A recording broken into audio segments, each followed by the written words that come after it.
but I really think that you won't get it until you've actually experienced the halving. It's already started. Like, I don't want to really talk about price, but the story of the week is they came to a deal on the debt ceiling.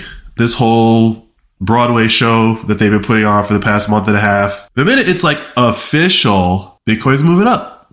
They're never going to stop printing money. Yeah. And the next... Well, I agree with you. I think I forget which episode, like very early on when we started the pod, when you explained the halving to me, I was like, done. I get it.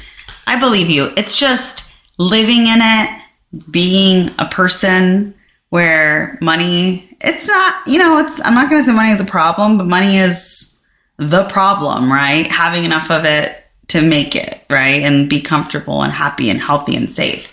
And so for you to just be like, we gonna be Bitcoin rich. I'm just like, okay, I'm not going to bank on it. Like, I'm still moving along in life, trying to like work hard, make money, save money. I'm not saying that we're going to be Bitcoin rich. What I'm saying is that the invention that is Bitcoin, it can only move in one direction. Yes, there will be ups and downs, but fundamentally it is moving up and to the right for its entire existence.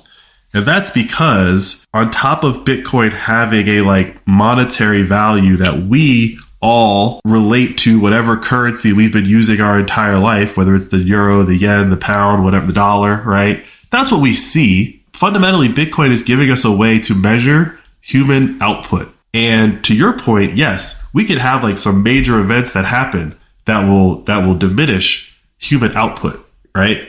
World War III would be a good example of that, right? After World War II, people got together and decided that they were going to like print all this money and create new rules, basically change the rules. That's why they fought the war. Everyone wanted to set new rules for how we all interact with one another. You could fight World War III, IV, V, and VI. It's not going to stop the fact that Bitcoin works a certain way. And it works better than our current system. It works better than our current system, and nobody can fight any amount of wars to change that rule set. I agree with all of that. I just am really interested to see how the halving does play out. Because like you said, I just need to live through it. There is a halving party happening in El Salvador. Yeah. Are we going? I would like to go. All right. I would like to go to El Salvador, full stop. To just actually experience it. Just like I'm saying to you about the halving, it's like I would like to experience El Salvador. Would I like to go to the halving party in El Salvador? Yes, I would like to go to the halving party in El Salvador that's happening next year. But I do have one hesitation. I know. There's got to be, because I said let's book it. Well, my one hesitation is that I honestly believe that this might be the worst time to go to a halving party in El Salvador. Why? Because this is the year, this is the halving that I believe the powers that be are going to really try to scare people away from Bitcoin. Oh. Because Bitcoin is the antithesis of what they are trying to do. A halving party in El Salvador, in my opinion, is like a target for like, okay, what if and I'm not saying I want this to happen or that it will happen, but like, I know you're very risk averse. They have been shipping criminals into El Salvador for decades. This is what Bukele has been cleaning up. He hasn't cleaned it all up. Yeah. If they ever wanted to make an example of like, we're still in your country and operating, I think some crazy event at a Bitcoin halving party in El Salvador is a perfect target to scare people away, not only from El Salvador, but from Bitcoin and all that fun stuff, because that would be all over the news. And it would be a great distraction from the ridiculousness that's happening in Ukraine and Russia right now. So like, I think that this might be the one to not go to. All right. You convinced me we're not going. But that's just my